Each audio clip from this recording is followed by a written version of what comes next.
नमस्कार समस्त ओडिशावासी को नमस्कार जनाऊँगी मु एवं आमर पूरा टीम गोटे पब्लिक पावर यानी जनतार शक्ति नाम रे गोटे यूट्यूब चैनल टे क्रिएट करिछु। एथिरे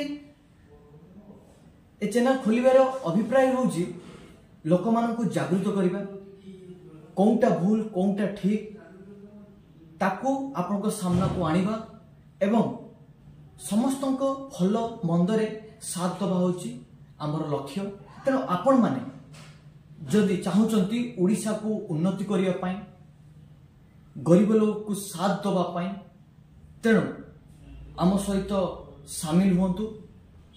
पब्लिक पावर ये कौनसी पार्टीर संस्था नुह, ये कौनसी बाहरिया फंडिंग नुह, ये होची युवक मानकर युवा युवक पूरा ओडिशा कम्युनिटी ऑल युवक मानकु नहीं कि ये पब्लिक पावर स्वर उठेब, ओडिशा को गोटे आगो को नहीं जीव ये आमर अभिप्राय।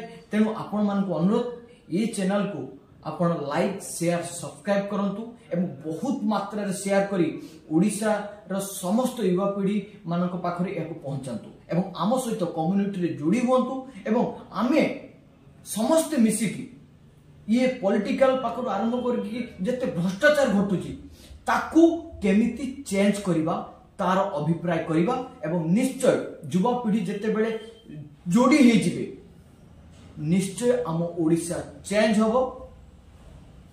ओडिया भारी बढ़िया बोली सारा ओडिशा कोन सारा भारत एवं इंटरनेशनल लेवल ले आगो को जीवो। जय जगन्नाथ, नमस्कार।